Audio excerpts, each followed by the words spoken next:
Kathryn here with Handmade by circleartdesigns. Today on the mat, let's work on this beautiful beaded bezel. This is a autumn bezel and matching earrings. Aren't those lovely? Using things from my own stash. This bezel will have beaded dangles and they're just amazing in these autumn colors. So let's turn our eyes to the mat and get started. So today, as I turn my eyes to my work table and see this beautiful glass, thanks to the Lord, and I was thinking about what I wanted to share with you today, and I was reminded of coffee time today on the back porch with my Lord Jesus.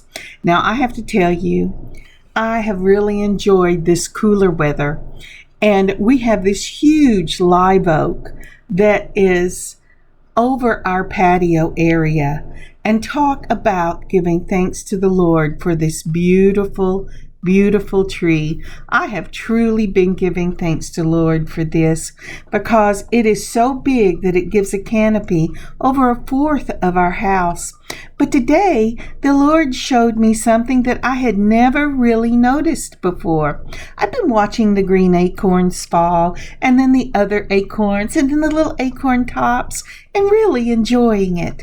But today, these little brownish things started popping out, and I thought, what in the world is that? And it was the meat from the acorns, something I had never seen. And I am truly giving thanks for that blessing. That was amazing. So what is amazing in your life this week in a small way that you can give thanks to the Lord for? All right, let's get started. So I've decided to repurpose this lovely pendant that I made. This is Polymer Clay. I've already glued a backing on this, and I used it for a couple of autumns ago. This is a pressed leaf, and then I colored it with some of my acrylic paints, and I fired it exactly the way it says to do on the back of the package, and then I sealed it with some of my Pledge floor wax.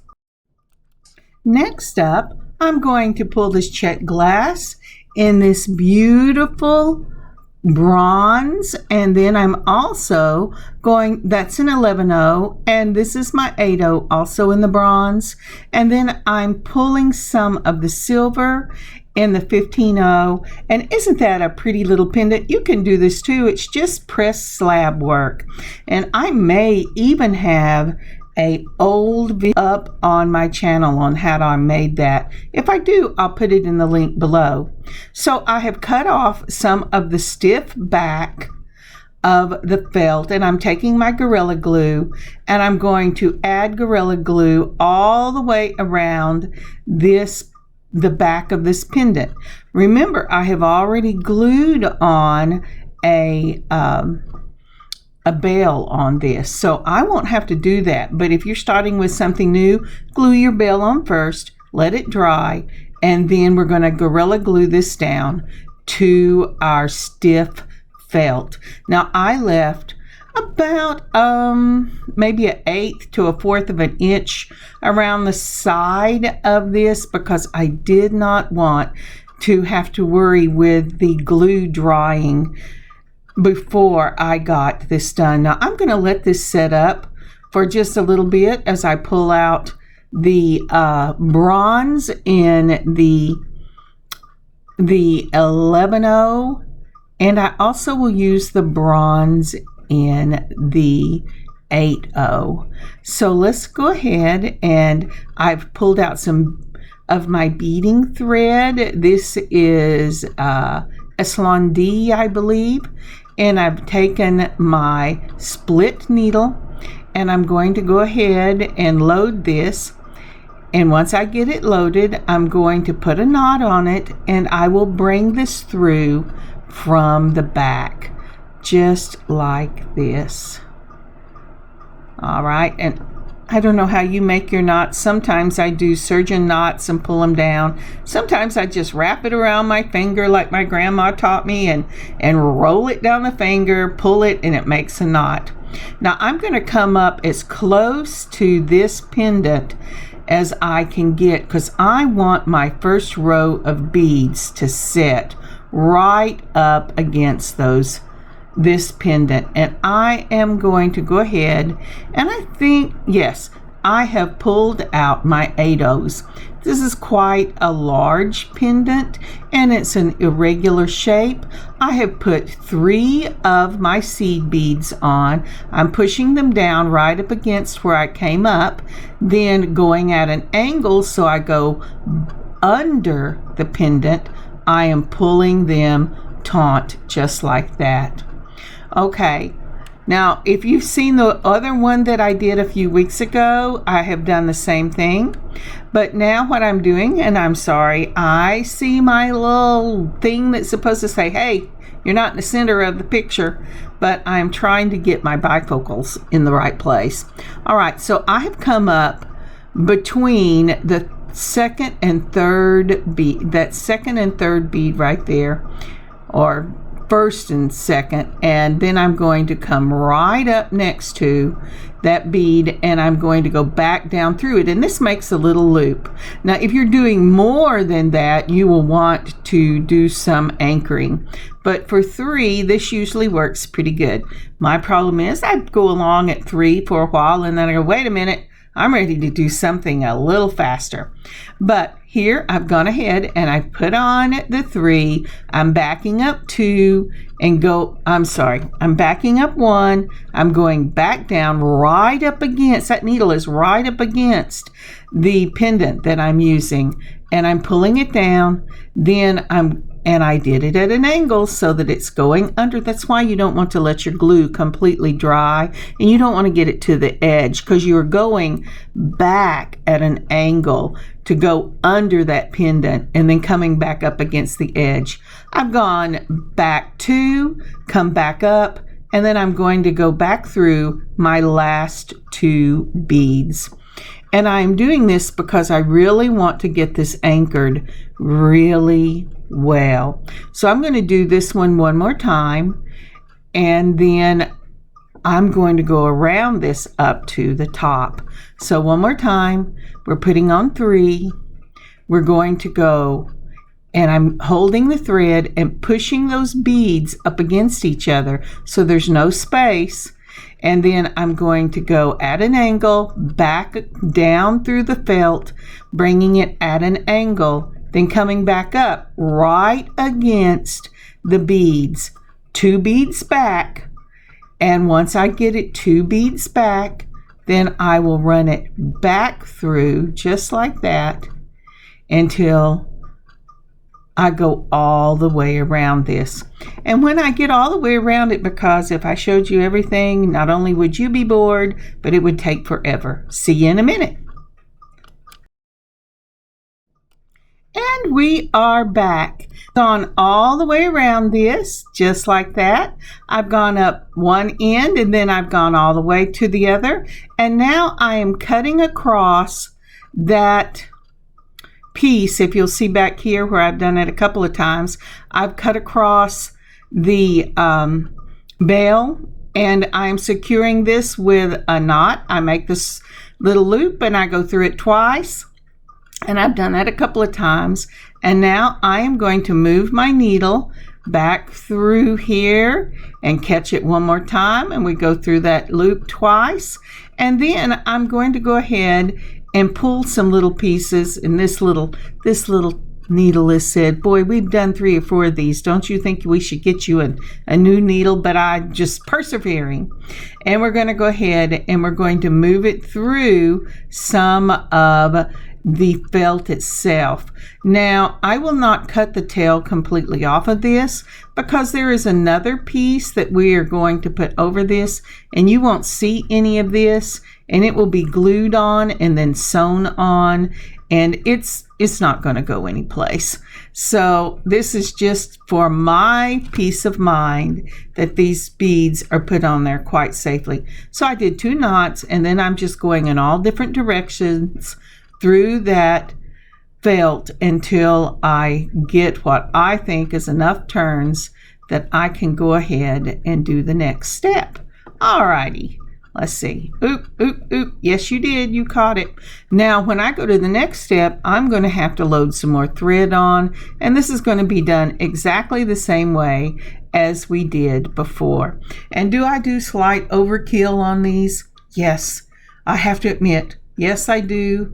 I'm always afraid that my knots are going to come out, but they never have in all the years I've been making these. But it doesn't matter. I do the same thing. Now I'm pushing this up through. Well, you pushed your bead out of the way. Okay, so I decided I'm through, because I was going to go up through and down again, but I'm through. That was enough. All right, now isn't that pretty? And we just skipped where that bell was, because we don't want to have to put beads across there. You can if you want to. Lots of people do, but that's not the way I do it. All right, so now we're going to get out some more of our little beads, and we're going to get out some of the silver. I think I'm going to use silver now. But what we're going to do next, because this will be a backwards V net, that's what I'm using for this. I can do 2 more rows and each time get smaller and smaller till I capture it that way, but I really like the upside down V net for this particular style, because it is an irregular shape, and you don't have to try to hug the contour all the way around. Okay, this is a really good picture of that V upside down. I went ahead and did a few of them so I could make sure that I remembered what I was doing before I showed you. I have put the thread on my knot. I've made the knot, and I've gone up through the back wherever I want to start my beadwork. Don't start in the same place every time. Move around the piece. It gives you a more cohesive look when the piece is finished. What I have done now is I have gone between that first row and the stone or the slab work that you're using, so that your thread is coming up between the 8/0s and your stone. Then I'm going to put on 3 of the coppers, a silver, 3 of the coppers. I'm going to count 2 beads over and then go back through the felt in between the second and third bead. So let me show you what I'm talking about. All right, here we are again. This is that upside down V netting.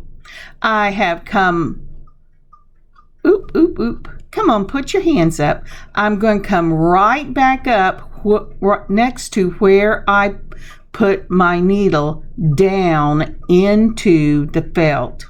So I'm coming up right next to the bead I just went down through, and it's giving me a little issue here. I got the glue just a little too close right there, and it is unhappy. All right, so I went down, then I came back up. Now I'm going to put on 3 of the 11/0 in that bronze or copper. Then I'm going to put a 15/0 in the silver, and then 3 more 11/0s. Now you notice I've gone down a size. When I did the first row, I did it in 8/0s, but now I'm doing 11/0s and 15/0s. So I'm skipping 2 from where I came up, and your needle is going between the piece, your stone, whatever that stone is, and the first row of beading. And I let this set overnight. And that is why I am having so much trouble going through this glue. Even though it was not all the way to the edge, it is now set and kind of ooze through. And so sometimes I have to use my chain nose pliers to pull it out. So I'm making sure that that's in the correct space. I've gone down between the second and third bead over. I'm coming back up just a little bit over in the second and third bead again. I could anchor this between or through that first row, but because I want this to be really secure, I want it anchored to my felt so that I don't risk ripping out my foundation row if it ever gets hung on something. So I've seen people do it both ways. The way I do it is I go between the stone or the slab work and my foundation row. And so as you can see, I've pulled it back down through, and I pull it taut. I want it to be able to make that V. So I skipped 2, I went between the second and third, then I'm going back up through the second and third, and make sure you move over enough that you truly have a stitch. If you've ever hand stitched quilts, it's the kind of stitch my grandmother made me learn when I was a girl. She could do stitches that were closer together, I think, than my first sewing machine. So that's what you want to do. So now I've come back up at that third bead. I'm putting on 3 of the 11-0s, then a 15-0. It jumped off. Then a 15-0. Come on, you can do that. And then another of the 3 of the 11-0s. And that's why I like this split needle, is because it really does well, not only being able to thread it, but with these little 15-0s. And you wouldn't think it would, but it does. So again, I'm skipping over 2. Let me count them. 1, 2, and then I'm going to go ahead and I'm going to put it through just like that. Oh, come on, you can do this. It says, no, I can't do it. And then I'm going to pull it through just like that. And you get this pretty little V all the way around. When I get around, I'll meet you on the other side.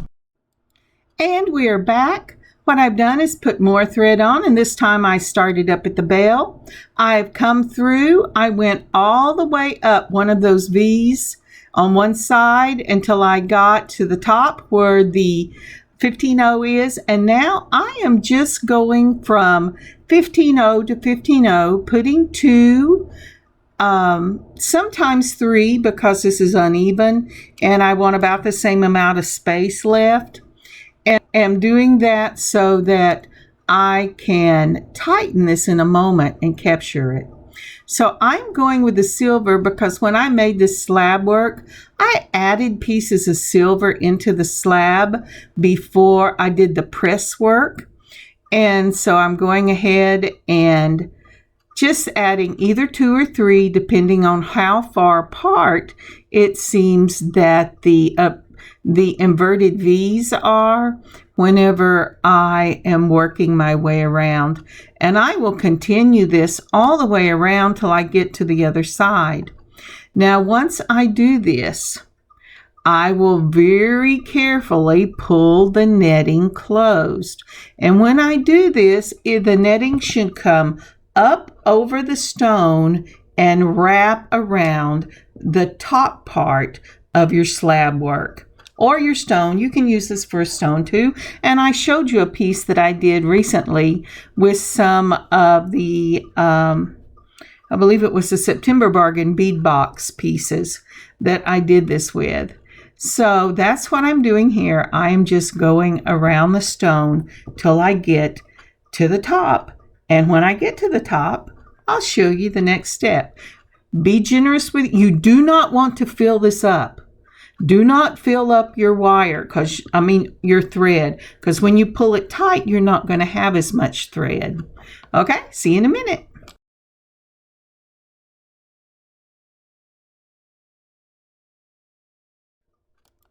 All right, isn't that pretty? I've pulled this taunt and I've gone ahead and pulled the thread down. And you'll notice if you zoom in on this, that there are some spaces where I need more beads than I had.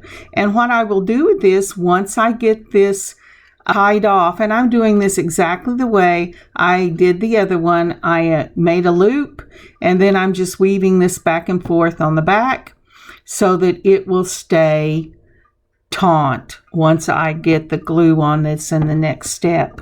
But as I was saying, what I will go back and do is I will put another thread through this, and I will go back up one side of the V in a different place than I started before. Once I get to the first 15-0, I will go through all my beads again to reinforce this small, the top circle. When I do that, if I decide that I need more beads, like there's a little gap with these 15-0s, and this, it's very forgiving. All you have to do is add a little bead. It goes right into where you were doing this, and it will completely close up that circle. So don't worry if you have space. Just add a little bead when you go all the way around this and tighten it back up. All right, now that I've done that, and I'm sorry I did not show you that part, but I did it. And see, there's no spaces or very little spaces there. I am taking my sharpest pair of scissors, and these are my embroidery scissors, and I am cutting along the edge of my piece. And you'll notice, because I always did it up against the stone and going in a V, that I am not cutting my thread. Now, when I first learned to do this, I cannot tell you how much thread I cut, because I would forget and go out instead of in at the angle whenever I was through. I'm cutting this little piece off because we don't need that where our bell is, and that part is finished. Let's see if I can't just take that. And be very careful. And if you have embroidery scissors, I highly recommend them for this part, because you want a nice straight edge. Now that's real pretty for this little slab work stone. Isn't that lovely? I just love it. Do this yourself. You can do this. This is awesome. All right, so I've got that done. I've gone around and reinforced that little silver. I've got all the little spaces filled in around the silver, and we are ready to do the next part. Now, this is some vinyl that I bought on Amazon. It came in all different metallic colors, metal colors. Like, it has the rose gold, the bronze, the copper, regular gold, bright gold, silver. And I just picked up a small package of them, and I use that whenever I do these pieces. And I have to tell you, I don't do many of these pieces in the summer, but boy, when fall comes, that is when I want to do it. Now, once you get this done, I put it on with Gorilla Glue, just like I did before. And again, if you noticed, I showed you I did not go all the way to the ends, because when you go all the way to the ends, it is so sad. So before we move on, would you take a moment and like, comment, subscribe, and share? Like and comment on this video. If you're having fun, I know I'm having fun. I hope you're having fun too. And then would you please subscribe to our channel and help us to grow? And share this with your friends, your family, and on your social media. This too will help us to grow. Thank you so much. Okay, let's get on to the next step. So for the next step, I'm going to use these 11-0 and the black.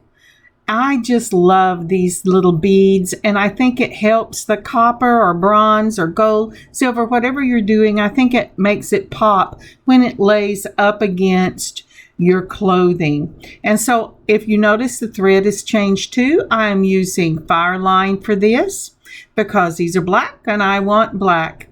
Now I have gone ahead and made a knot in that and put it between the layers, just like we have been doing. It's between the layer of the vinyl and the layer for the felt. I have gone down through the bottom. I'm going up through the top Let's see if I can't get this coming the right direction. You have to get it going the right direction or you're so sad. But you want to start up at the top, just like this.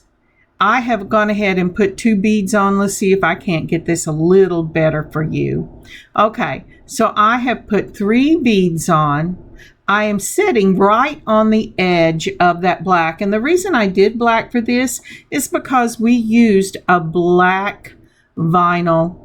I'm sorry, my hands have fallen off. I'm getting tired and I'm not as, there we go. And I'm not as careful whenever I'm tired. So I've put 3 on, and I had gone from the bottom up through the top, put 3 on, and then I am wrapping this back down through the bottom, come back up from the top.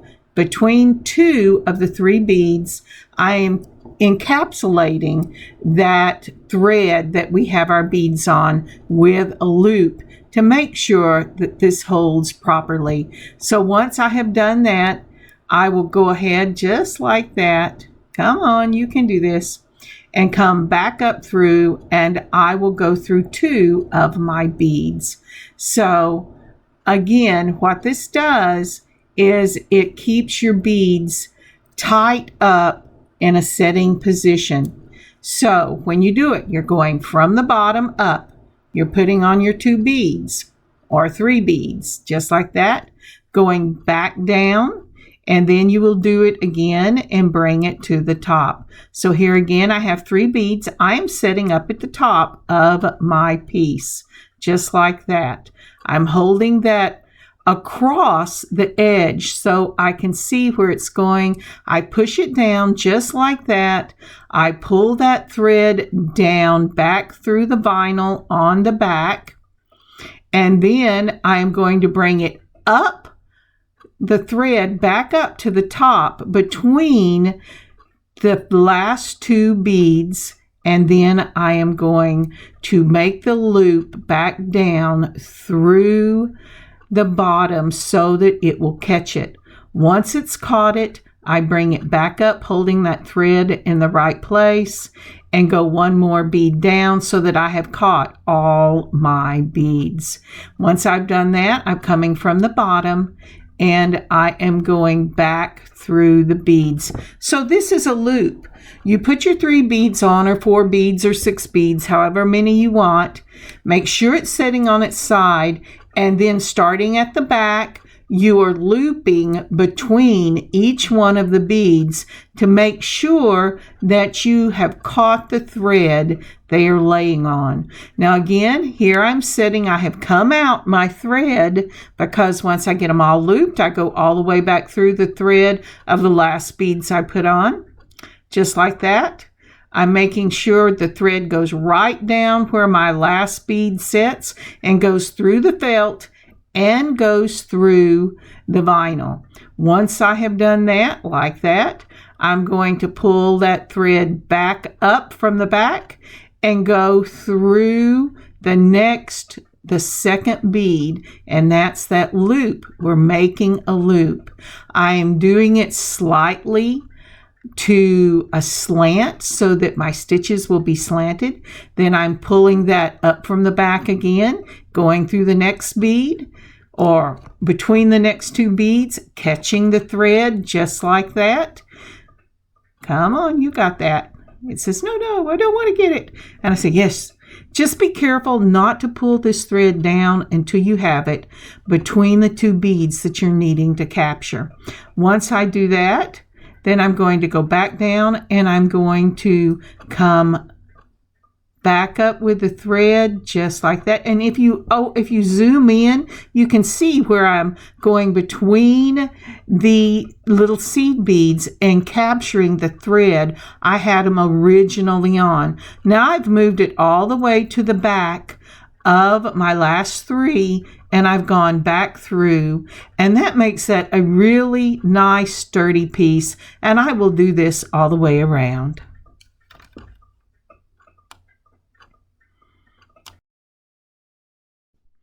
And we are back. Now, isn't that pretty? That just makes a lovely addition to this piece. Now, if you want to strengthen this even more, you can go through the top, hiding your needle. Not needle. And then go back around it all the way around, just like we did the top. Okay, now then, on to making the dangle.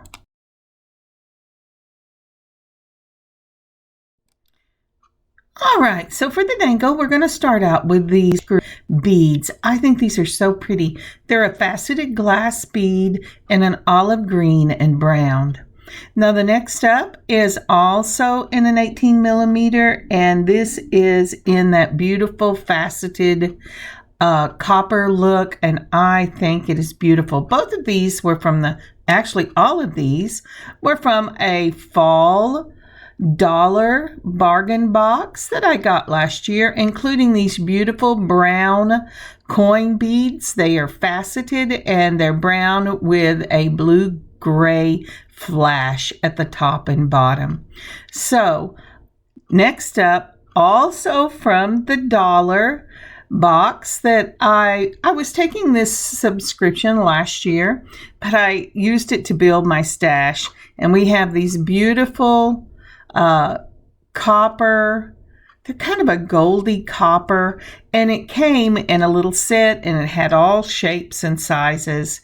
And I just put all of these back in my stash because I had more than I could handle last year. And so I am using these this time. Now, all of these I have found similar product on Amazon, and I did look at the dollar subscription box, and I did not see anything like this still there. I think they just have it whenever they are putting out their subscription for the month. But isn't that pretty? So whatever slab work you're using, whatever colors, go ahead and pull a coin, a faceted round, and some of these long, beautiful beads to build your dangles with. Remember, this is, at least mine, is a very substantial piece, so you want substantial beads to go in the dangle. You want to follow the colors. You do not have to follow the colors in your stone or in your slab work, but you do not have to follow the beads that you have put in the pendant itself. The colors will make this just line up beautifully. Now here I am setting this out, and you'll notice whenever I do this, I'm going to start 3 up in the middle, from the middle at the point on the bottom, and then I'm going to do the bottom and then 3 up on the other side. And where I am adding my length is in those faceted copper beads. So let's go ahead. Again, I will be using Fireline because these are very substantial weight beads, and I want something that has a really nice weight on it so that I don't have to worry about it stretching and snapping. I am using my split needle, and look at that. I managed to open it up and just miss that big hole completely. But we're going to go ahead and put this in. Go and get you a very long piece. I would do at least, depending on the size of your beads, I would do at least a 36-inch piece of the thread. Now then, I am going to go ahead, and here I am looking to see where I want to move this in. Remember, we have finished this piece, so I am going to go right up through that point there. And if you notice, I do not have a knot on this yet. And you're thinking, well, what are you going to do, Kathryn? But I am going between that foundation row and my finish row. Excuse me, I got a frog in my throat all of a sudden. And I have brought it up from the back between those two. And now what I am doing is I am going through the bead, and then when it comes out, I'm going to weave this in. And once I get it weaved in, then I'm going to go ahead and tie a surgeon's knot. Now I will not clip this surgeon's knot until I get everything completed, or at least partially completed, because I am going to clip this right next to the surgeon's knot. But by the time I do, I would have weaved in and out of this piece enough that I don't have to worry about the dangles letting go. Remember, a surgeon's knot, you make your loop and you wrap it through twice, and then you tie it off. And if you'll notice now, I'm going under or between, I bent my needle, or between the piece that the vinyl and the felt. That's completely set, and that's completely done now. But I'm coming out way up from where I want it to be. And what I will do now, once I pull this down, is, let's see here, there you go. So I have made a surgeon's knot that I'm going to clip when it's through. I've secured this through the vinyl and the felt. I've come out next to those little black beads. I'm going to go back up through the vinyl and the felt and go ahead and make sure this is tied off well. And then I'm going to go through my 11-0 black beads, and I'm going to go down until I reach the point where I want to start this dangled beaded fringe. Okay, now I'm having to do it a little bit at a time as I'm working my way down, but that is because I have done this over several days, and my Gorilla Glue has had time to really harden up, and it is not going anywhere. So if you see me struggling and bending my needle, that's why. Just try to be as careful as you can with it, and continue moving till you get to about 3 or 4, if you have a point, up from wherever your center is. And you can see I've come out right there. That's exactly where I wanted this. And well, let's see, maybe I want it one more over. Let's see if it'll let me come one more over. Oh, come on, you can do it. There you go. So as I was saying, whatever you do, go ahead and make sure that you come up high on your pendant and then work your way back down to where you want to be. All right, let's get started with this fringe. So I thought maybe I wanted to do those 11-0s in that bronze copper, but I've decided we're going to start out with 4 of the 15-0s in the silver, because we want to tie that silver in with the fringe. Then we're going to put 3 of the 11-0s. Then we're going to put on a 15-0, your faceted copper, and the 15-0. Let's see if I can get this out of the way so you maybe can see better. I have just gotten crazy. So it's 4, 1, 2, 3, 4. Then we're going to do 3, 1, 2, 3. Then a 15-0 again, and the faceted copper, a 15-0. And now we're going to go ahead and put this beautiful, I just love this rectangle bead. That is so pretty. I don't know where subscription box got these, but they are just beautiful. And over, I think it was a summer, I got some in this beautiful goldy copper and some in a gray silver. And I'm thinking one more, but I'm not sure if I'm thinking of that right. But next I have put on at the end of that rectangle another of the 15-0s. Then I'm doing those beautiful flat coins in the brown and gray. Then the camouflage in that green and brown flash. And between these, I am using an 8/0 in the silver because these are substantial beads and I want this to work as a spacer. So again, once we're through with that, we're going to put two of the 15/0s, then the teardrop, that flattened teardrop that I'm using from the same little mix, and then 2 more of the 15/0s. And then I am going to go right back up through that coin bead. Isn't that beautiful? Now, whatever your slab work is or your stone, you can do any colors you want, but I wanted this for my necklace for fall. And like I said, I have worn this piece that I made for a couple of years, and so I thought, well, let's do something different with it for this fall. And you should look in your own stash of things because this is something you can do. It's upcycling your old jewelry, and it doesn't have to be things that you have bought from a antique shop or a resale shop. It can be from your own stash, and that's what I'm doing here.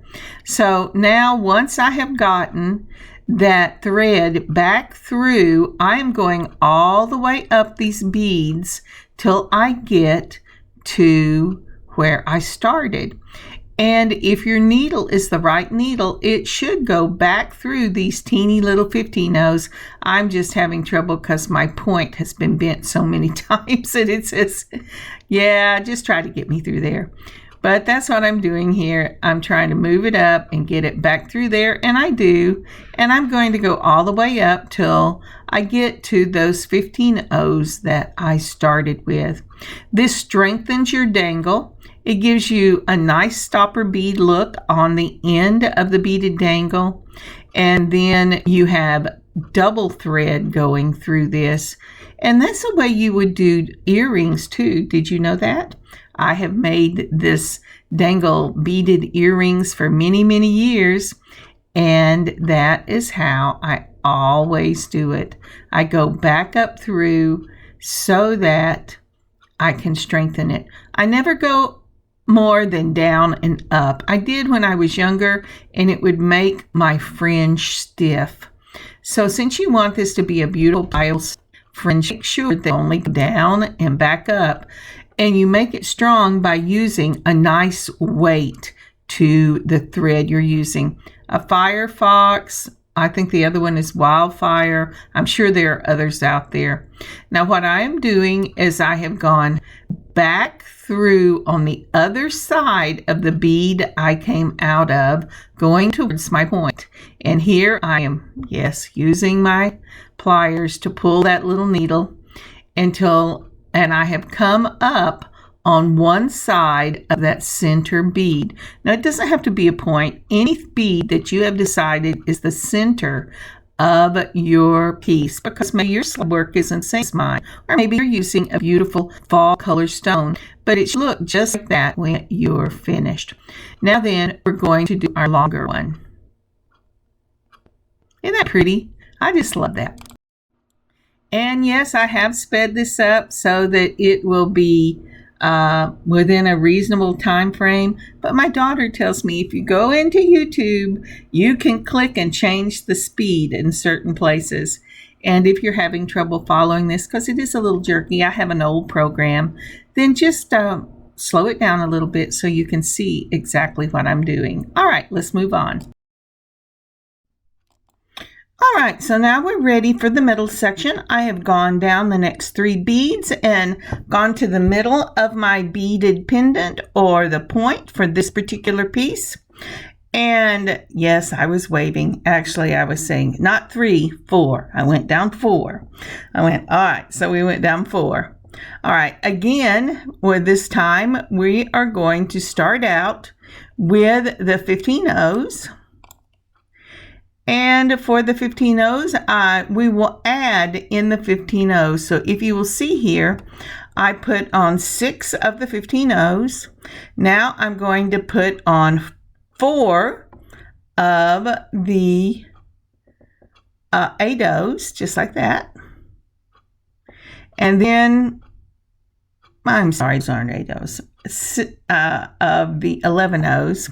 And then I'm on one of the 15 O's, I'm going to put on that faceted round bead, and then another of the 15 O's. And do you see how this is going down? This will be a chevron effect when it's through. Even though there's only going to be 3 of them, you still want that chevron effect, and I get that by adding at the top. I thought I would add with the copper, but I mean with the copper beads, the seed beads, but I decided that made it too bulky, and I didn't want it to have a bulky look. I wanted to have an elegant look. So then once I have done that, I will put on my coin bead, and then I will put on one of the 8 O's, then that beautiful green faceted round, an 8 O in the silver, and another coin bead. And this should bring it down just like that. Boy, this is almost so long that you can't see the very bottom. So once I have done that, just like we did before, we're going to go ahead and we're going to put, take one off, 2 of the 15 O's, then this beautiful teardrop, and then 2 more of the 15 O's, and then we're going to go back up through. Now I will skip all the 15 O's and the teardrop and go right back up into that coin bead. I'm thinking, can I get this where you can see it? I don't think I've got it where you can see it yet.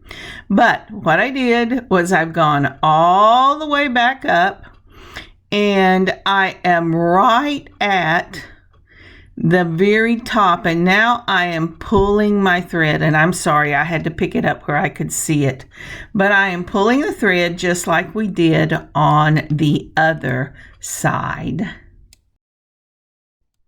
And at this point I've gone ahead and clipped that little tail I started out with. Remember, I started at the point and I did all the tying off, and then I went up, and then I went back down, and I've done a ton of these, and so now I can go ahead and clip that thread. All right, so for the next one, we are just going to repeat what we did on the other side, and once we get that done, which through the magic of the camera we can go ahead and begin to tie this off. And tying this off is just exactly what we've done with the others. We're going to be doing some loops through the beads and then we're going to put some thread behind the vinyl and do just all kinds of crazy zigzag loops and ties where you can't see it. And then once I get that finished, this piece will be done. And I can go ahead, and if you notice there was a surgeon knot I put around, and for the surgeon's knots I am just going between the edge of the vinyl and back up through between my black beads and my foundation beads, and I just make the loop down and pull it through twice and do that. And I am doing some of just the loops over this. Like I said, you have to be creative where you're hiding your thread, because you don't really want your thread to show on the back or on the sides. So just be real careful with it, be creative. And when you're through, run your tail back through those black 11 O's to hide the tail and clip it, and you will be finished.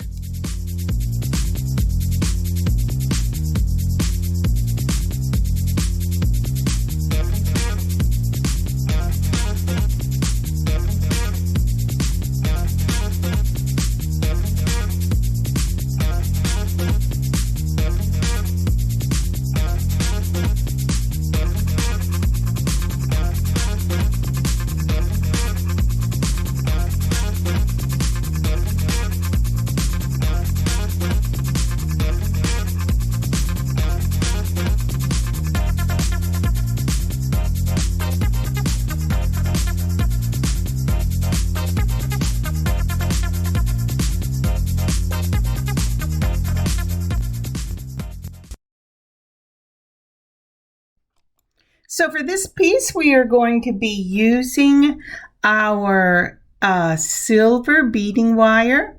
I will be using some of the greenish brown faceted beads and that coppery with that gold sheen on it faceted beads. I'm also going to be using some of my 8/0 silver seed beads, some 15/0 silver seed beads, and it's the 5/0 silver seed beads, the 15/0 silver seed beads, and the 8/0 silver seed beads. And that's what I'm going to be using for this. I will also be using a number 1. I know I showed you the 2, but I put that back offline and I'm pouring out the number 1 crimps. And that's what I'm going to be using for this. I will also be using some of the wire guards. This will only be about half of the necklace as a bead, and the rest of it will be in a beautiful gold chain. So I have started out by putting on my crimp. Now I'm going to add 3 of the 8/0 copper seed beads or brass, whichever one you're using. Then I'm going to put on 1 of the black 11/0s, 2 of the silver 15/0s, then 1 of the faceted in that copper. That's just so pretty. Then we'll add the 5/0 for the silver. Then we're going to use a green in the faceted, the silver, another 1 of the faceted in that same coppery color, 2 of the 15/0s, and it should look just like that. Now, isn't that pretty? I just love that. Let me see if I can get you a picture. Actually, I think I'll go ahead and finish this up and then get you a picture. So then from the 2 of the 15, we'll build back down with the black and the 11/0, then the 3 and the 8/0, and then we're going to go to that little 15/0s, but I want to show you this first. So here is the component that we will start out with for this necklace. Again, we've started out with the crimp, and then we did 4 of the 8/0 seed beads. And the reason I say 8/0 is because I want some place to hide that wire whenever I put my wire guard on and crimp it. From there, we are going on to the silver, the 2 of the 15 silvers. Then we're going to the faceted copper, then the 5/0 in the silver, then the faceted green, the 5/0 in the silver, the faceted copper, then 2 of the 15/0s, 1 of the 11/0s in black, 3 of the copper. And now we're ready for our interval. Okay, I should say interval. Sorry about that. I was being just slightly crazy. So when I looked at this, I realized I had left out 1 of those 5/0 in the silver. So we're putting that back on. I had done it right in the first of the faceted copper, but I had not done it right after the green. So now that is what it looks like. And I'm going to look and make sure that's a pretty color for that. And then I'm going to go ahead and put these beads back on that I showed you in the picture.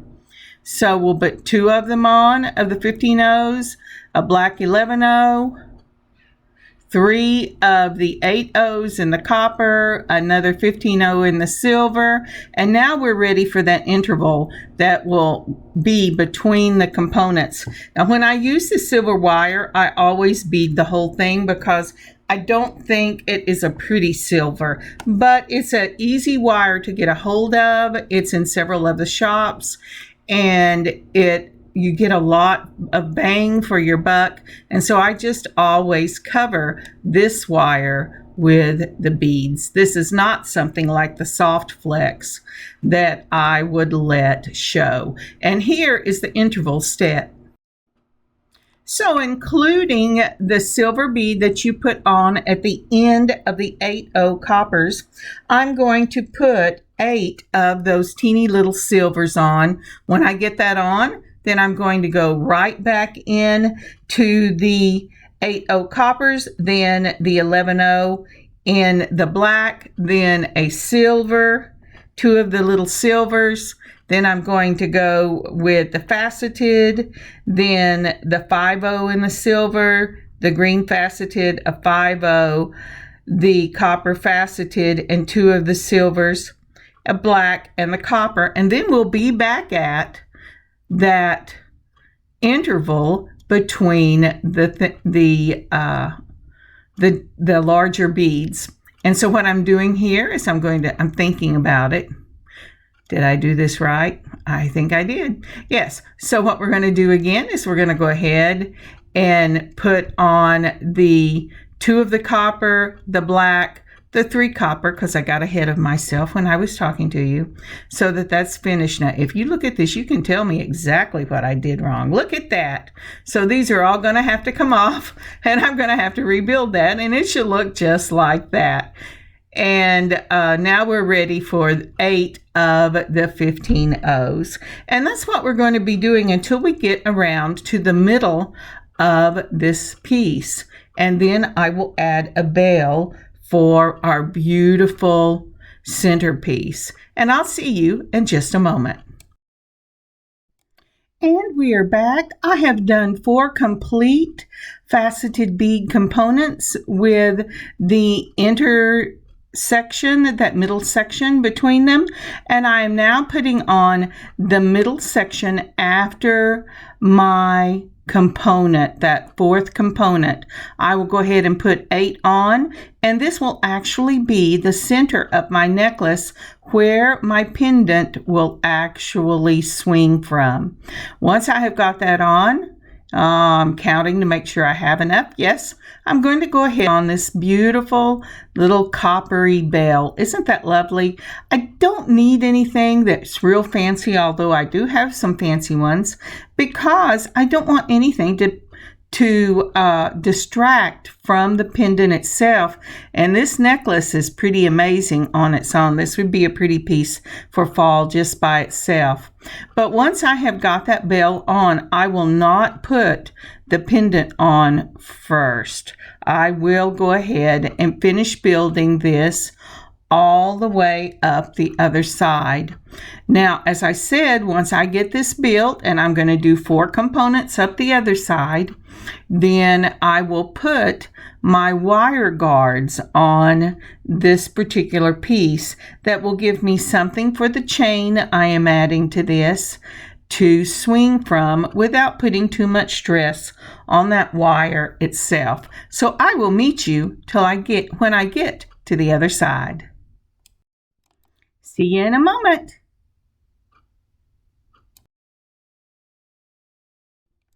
And we are back. Now, isn't that pretty? I just love this piece. And I love those teeny little 15/0 silvers for the silver part of this necklace. It's just gorgeous. Now then, I have come to the other side. Remember, I'm still beading on my spool. I have not clipped it yet. So I've put on my crimp on the end I've been using to bead with. Then I'm putting on my wire guard. It goes up the tube, around the top, and back down the tube. And then this is the easiest of the sides because you still have all that extra wire because you haven't clipped it yet off your spool. And so you're going to want to go ahead and pull it up, making sure that it is not crossed over but laying parallel. Move to the back to the largest of the half circles. Oop. Did you see that? I let it jump from me and it twisted. When it twists, it can leave space in the crimp that will cause it to let go later. So make sure that it is not twisted. It looks just like that One more time. In the back, hold it down, mash, flip it over and make sure that it has that little M with a wire coming out both sides. That means it's encapsulated that little wire on both sides. Then mash it to the top fourth turn, put it in a smaller circle and pinch that together and close that up. And it gives you the look of a small silver seed bead. Therefore, that's one of the reasons we are using the silver seed beads. All right, then remember I told you that those 8/0s were important. I have moved my wire into the 8/0s. I'm going to take my flush cutters and cut it just like that. And then I'm going to start moving these beads all the way up. And once I do that, I will clip it off the spool. Make sure that you leave at least 1 inch to 1.5 inches. I like 2 inches to work with when I'm going to do the other side.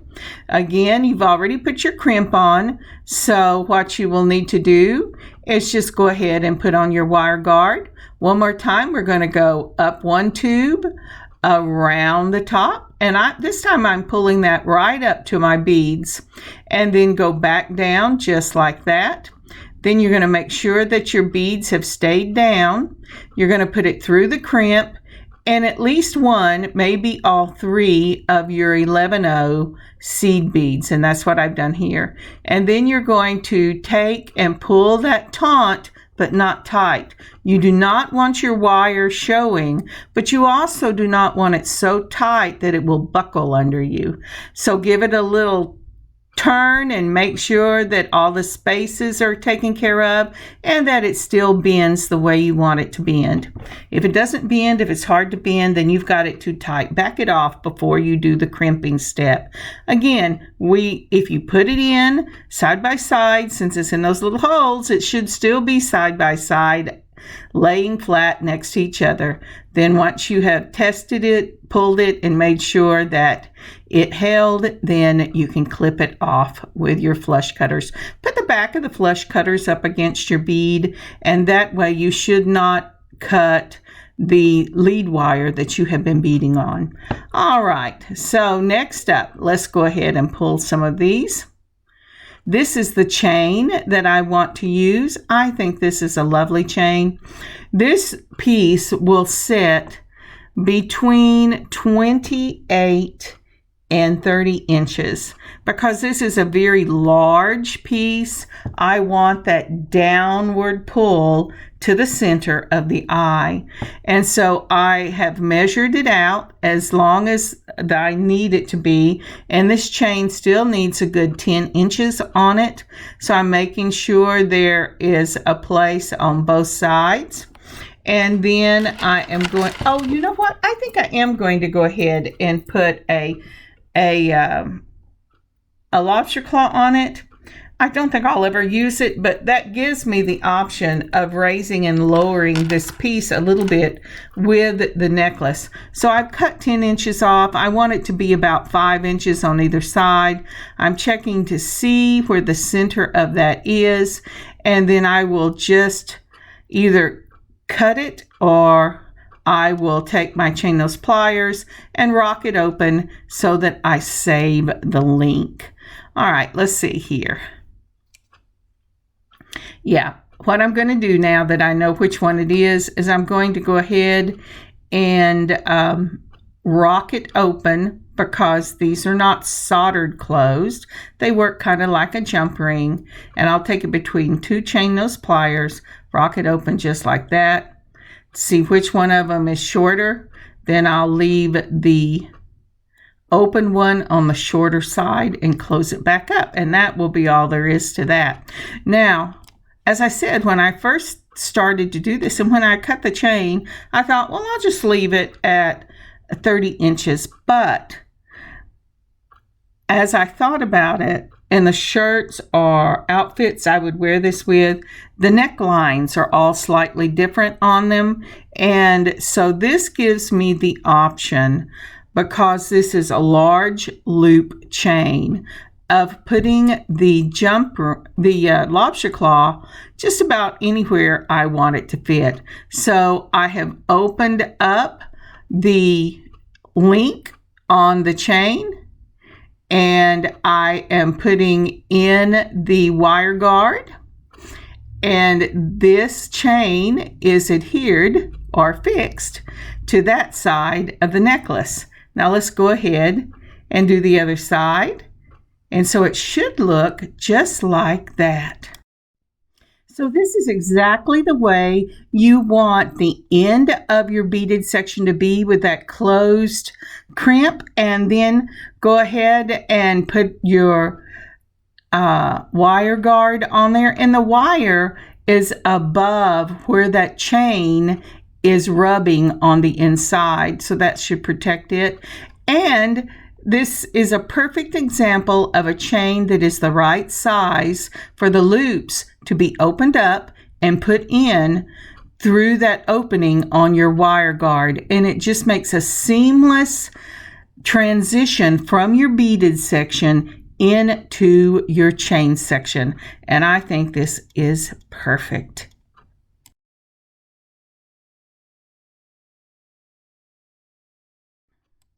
So now we want to go ahead and finish these other ends up, and we will want a lobster claw clasp for this, or you could use just any kind of clasp that you want.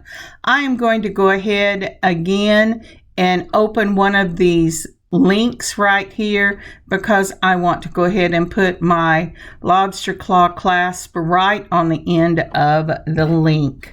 And then for the other side, I think that I will use, let's see, what do I want to use for this? You know, for the other side, I think I am going to use a closed link. So I've opened up that link just like a jump ring, twisting with one side, put on the lobster claw clasp, and then closed it again with twisting just one side.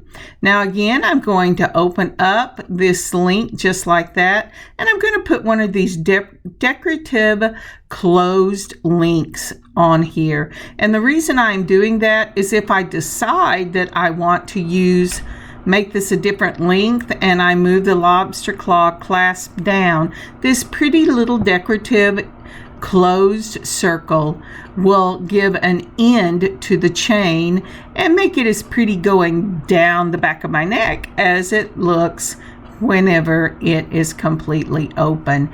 And now this piece is ready for us to go ahead and put on the pendant itself.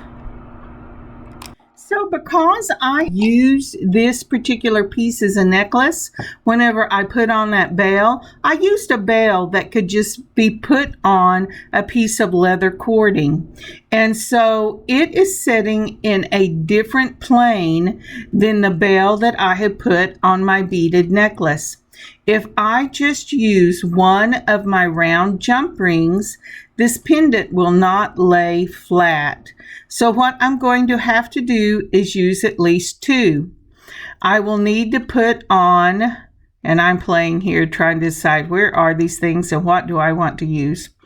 I went ahead, even though I'm getting out the smaller ones, I went ahead and used a medium round jump ring for all of my jump rings. I will put two of the jump rings through my bell because that's going to be where the most stress is.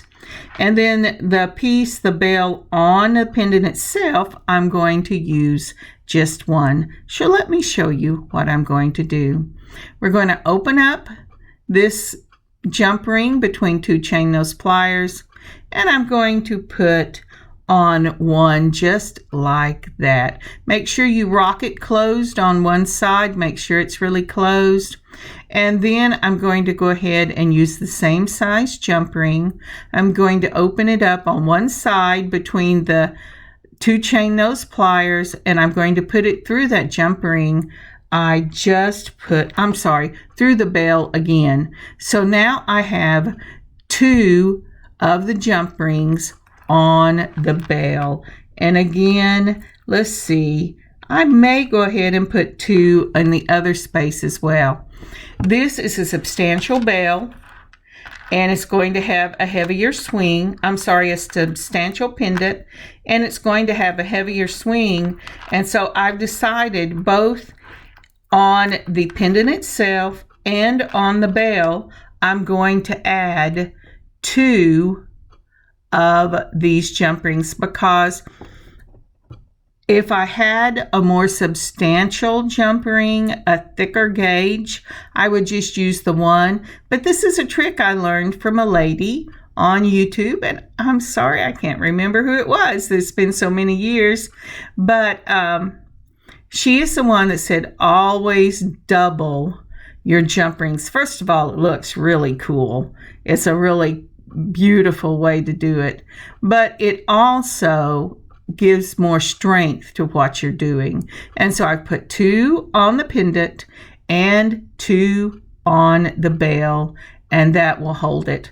The silver matches the silver in the chain itself.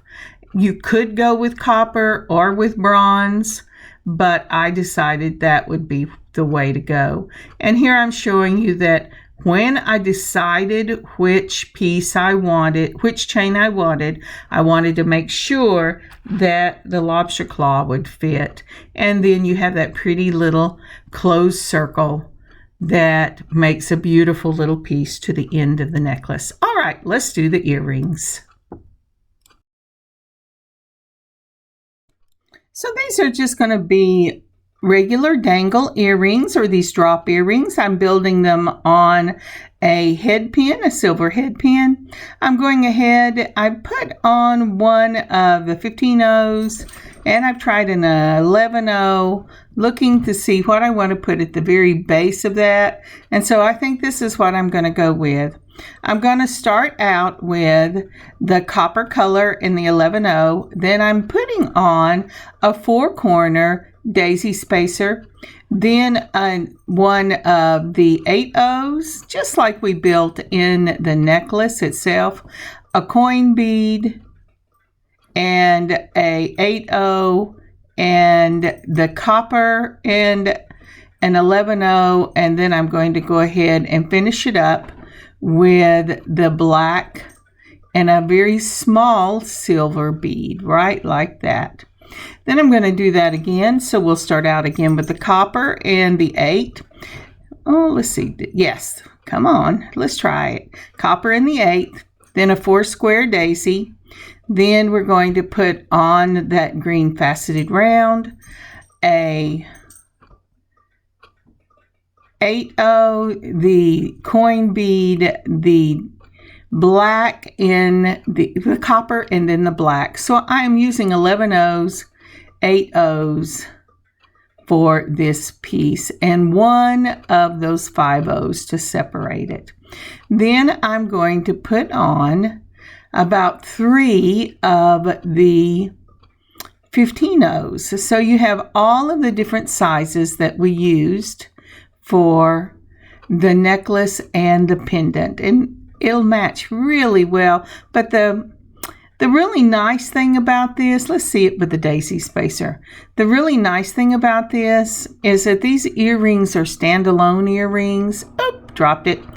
And if you get nothing else except enjoyment out of this, and you want to make these earrings, this is a beautiful combination. I like to do earrings that have, I do some modern sometimes, but I have a tendency to do very classic, antique looking earrings. That's what I like. That's what I love to wear. And most of the people in my family, that's what they like to wear. And so that's the style I do. It has a very bohemian look to it, turn of the century look to it, maybe even in the early 1920s, 30s, but I just love this look. All right, so after we get these onto the head pins, we're going to take our looper. You don't have to use a looper. You can turn this yourself. If you do, measure it across your pointer finger, halfway across, to make your loop. Cut that and then turn your loop. But with a looper, you bring it across. You make sure that you're touching your last bead at the jaw, just like that, so that you don't have any extra. Mash the handles down, and you have got your little loop to go on whatever. Oh, my brain lost me. The hook or earring clip, whatever you're using, whether it's a stud with the loop or fish hook wires or your lever backs, and that's what I'm going to use here is a lever back. Now I am doing this for you because this will be my piece, and once I take pictures and show it to you, then I'm going to go ahead and take these lever backs off and put on clips because that's what I use. All right, now then, what I've done is I've left that loop open. That's why I did not close it. I'm putting it directly on. Excuse me just a minute. We're in the middle of a stormy season right here, and the stuff is just so thick. I had to take a Benadryl. And so now I'm having frogs in my throat. So as I was saying, I did not close that loop. And I am putting the loop directly onto the lever backs, and then I'm taking my straight nose pliers, slipping it into the loop and pulling it down, making sure that it's closed. And if it runs to one side like that did, then I'm going to back it up just a little bit so that it will hang right in the center of the earring. And these earrings are finished. Now, isn't that pretty? As I was saying, for me, this is just a very classic look. And then you put it with this beautiful beaded pendant piece. And that is a stunning, just stunning piece. I love this. If you have not done any slab work, there are lots of people that show slab work. And I do believe I have some slab work from several years ago that I did. But give it a look. It's easy to use with the bake in the oven clay, and it's so much fun. Now, aren't those lovely? I just love these earrings. They are so pretty. What a pretty color for fall and for really any time. Whenever I was a young woman, you had to wear certain colors at certain times, but that's not true anymore. And this piece would be beautiful year round. Now that is a statement piece if ever I have seen one. Oh, I got the little hook all twisted. Let's see if I can fix that. I'm going, what is wrong with this? Oh, you're making a mess out of this, Kathryn. Take it off, move it over, start again. All right, now then we can put this thing on here. I had not closed my hook completely, and it had gotten 2 or 3 of the little loops caught in it. So, isn't that pretty? I just love this. I can hardly wait to wear it. I love bringing this jewelry out, especially in September, October, and November. Now, after Thanksgiving, not so much the fall, but with this, I would wear it in the summer because it is beautiful leaves, those pressed leaves, and the browns of the trees, and oh, it's just lovely. And so I would wear this year round. And here are the matching earrings. Isn't that pretty? Look in your own stash. See what you have. Think about buying you a piece of a little block of that clay, even if it's air dry clay, and press some leaves or flowers into it. Cut it out in this crazy shape. Paint it with your acrylic paints. Seal it with the pledge after you've baked it and painted it. And do a slab work pendant for yourself. All right, let's look at some pictures. Thank you so very much for joining me today. I had a lot of fun doing this. You know, you might have some old jewelry that you have that you might need upcycling. And I love this piece whenever I wore it the last 2 falls, but this makes it have an entirely different look. Again, this is with things that I had in my stash. I've looked on Amazon. They do not have exactly the same thing, but they have very similar things. So give it a look. Check it out. Make one of these beautiful fall beaded pendants with the beaded dangles for yourself. Be bold, be daring, and have a lot of fun. God bless you. God keep you safe. Until I see you next week. Kathryn, Handmade by Circle Art Designs. Happy beading, y'all. Have a great weekend. Bye.